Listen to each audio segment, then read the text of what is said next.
Middle east में तनाव तो बना ही हुआ है, पर इसी बीच एक बहुत बड़ा डेवलपमेंट हुआ है। ईरान ने संघर्ष को खत्म करने के लिए 5 शर्तें सामने रखी हैं और ये एक ऐसा घटनाक्रम है जिस पर पूरी दुनिया की नजर टिकी हुई है। ये शर्तें कोई मामूली शर्तें नहीं हैं। ये शांति प्रक्रिया में एक बहुत बड़ा नया मोड़ है। ये इतनी मजबूत और सीधी हैं कि इनसे बातचीत का रास्ता काफी मुश्किल हो गया है और ऐसा लग रहा है कि शांति अभी भी एक दूर की कौड़ी है। तो चलिए इस पूरे मामले को समझते हैं, लेकिन इन शर्तों को समझने से पहले ये जानना जरूरी है कि आखिर वो कौन से हालात हैं जिनकी वजह से आज हम इस मोड़ पर आकर खड़े हुए हैं। देखिए, इस वक्त मिडिल ईस्ट में सिचुएशन एक बारूद के ढेर जैसी है। ईरान, अमेरिका और इजराइल के बीच टेंशन अपने चरम पर है और मामला सिर्फ इन देशों का नहीं है। हॉर्मुज़ जलडमरू मध्य जैसे अहम ट्रेड रूट्स भी इस संघर्ष के बिल्कुल बीच में हैं। मतलब दांव पर सिर्फ क्षेत्रीय शांति नहीं, बल्कि पूरी दुनिया की इकोनॉमी और तेल की कीमतें भी लगी हुई हैं। तो अब आते हैं इस विश्लेषण के सबसे जरूरी हिस्से पर। आखिर क्या है ईरान की वो 5 खास मांगे? चलिए एक एक करके इन्हें देखते हैं। तो ये हैं वो 5 शर्तें। इनमें एक तरफ तो पूर्ण युद्ध विराम जैसी सीधी मांग है, तो दूसरी तरफ हॉर्मुज़ जलडमरू मध्य पर कंट्रोल जैसी बहुत ही कॉम्प्लेक्स शर्त। हर एक मांग अपने आप में शांति प्रक्रिया की दिशा तय करने वाली है। पहली शर्त तो बिल्कुल सीधी साधी है। ईरान चाहता है कि हर तरफ से हर तरह की मिलिट्री एक्शन पर तुरंत पूरी तरह से रोक लग जाए। जाहिर है, किसी भी शांति वार्ता के लिए ये पहला कदम होता ही है। अब दूसरी शर्त, यह भविष्य की सुरक्षा से जुड़ी है। ईरान सिर्फ कुछ वक्त के लिए शांति नहीं चाहता, वो एक पक्की, लंबे समय तक चलने वाली सिक्योरिटी गारंटी की मांग कर रहा है, और वो भी अंतर्राष्ट्रीय ताकतों की तरफ से। तीसरी शर्त के साथ इस बातचीत में एक फाइनेंशियल एंगल भी जुड़ जाता है। ईरान ने लड़ाई के दौरान हुए नुकसान, चाहे वो इकोनॉमी का हो या इंफ्रास्ट्रक्चर का, उसके लिए मुआवजे की मांग की है। और ये बात सिर्फ पैसों की नहीं है, ये इस संघर्ष की असल कीमत को मानने की भी है।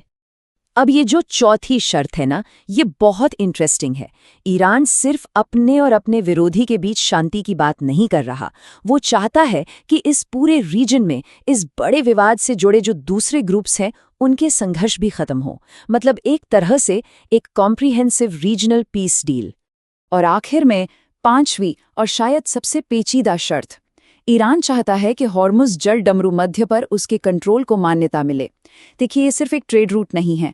ईरान के लिए ये उसकी नेशनल सिक्योरिटी, उसकी संप्रभुता और रीजन में उसकी ताकत का सिंबल है। इसलिए इस मांग का असर सिर्फ तेल की कीमतों पर नहीं, बल्कि पूरे रीजन के पावर बैलेंस पर पड़ेगा। तो अब जब हम इन शर्तों को जानते हैं, सवाल ये उठता है कि ये इतनी अहम क्यों है।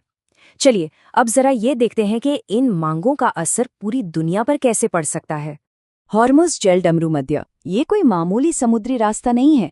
इसे एक चोक पॉइंट कहते हैं, एक ऐसा तंग रास्ता जहां से दुनिया की तेल सप्लाई का एक बहुत बड़ा हिस्सा गुजरता है। तो समझा जा सकता है कि यहाँ की जरा सी भी हलचल पूरी दुनिया की अर्थव्यवस्था को हिला सकती है। और ये स्लाइड एकदम साफ साफ दिखाती है कि दांव पर आखिर लगा क्या है। एक तरफ है ईरान की मांग, हॉर्मुज़ जलडमरू मध्य पर कंट्रोल, जो उसके लिए एक स्ट्रेटेजिक जरूरत है, और दूसरी तरफ है पूरी दुनिया की इकोनॉमी और तेल सप्लाई में एक बहुत बड़ी रुकावट आने का खतरा। यही सीधा टकराव इस सिचुएशन को इतना गंभीर बना देता है।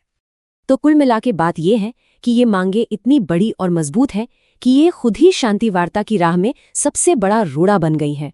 इनकी वजह से सीधी बातचीत करना बहुत मुश्किल हो गया है और पूरी प्रक्रिया धीमी पड़ गई है। चलिए अब देखते हैं कि ईरान के इन प्रस्तावों पर दुनिया के बाकी देश और संगठन क्या कह रहे हैं, उनका क्या रिएक्शन है। दुनिया भर से मिलीजुली प्रतिक्रियाएं आ रही हैं। ज्यादातर पश्चिमी देश काफी सतर्क हैं, एक तरह से वेट एंड वॉच की पॉलिसी अपना रहे हैं।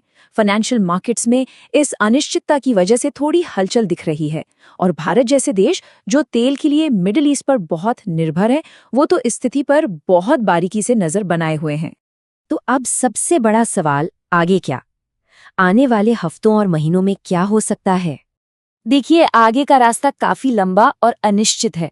अच्छी बात यह है कि डिप्लोमेटिक चैनल्स अभी भी खुले हैं, बातचीत बंद नहीं हुई है। लेकिन शॉर्ट टर्म में किसी बड़े शांति समझौते की उम्मीद करना शायद सही नहीं होगा। हाँ, लॉन्ग टर्म में ये जो बातचीत चल रही है उससे हालात बदल सकते हैं। और ये पूरी सिचुएशन हमें एक बहुत ही बुनियादी सवाल पर लाकर खड़ा कर देती है।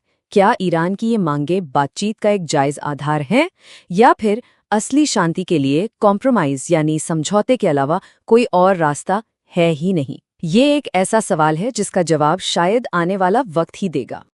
रिस्क सिर्फ मार्केट में होता है, प्लानिंग में नहीं। DGN कैपिटल मैनेजमेंट के साथ स्टॉक मार्केट, म्यूचुअल फंड और insurance. AMFI IRDAI certified. Your success are priority.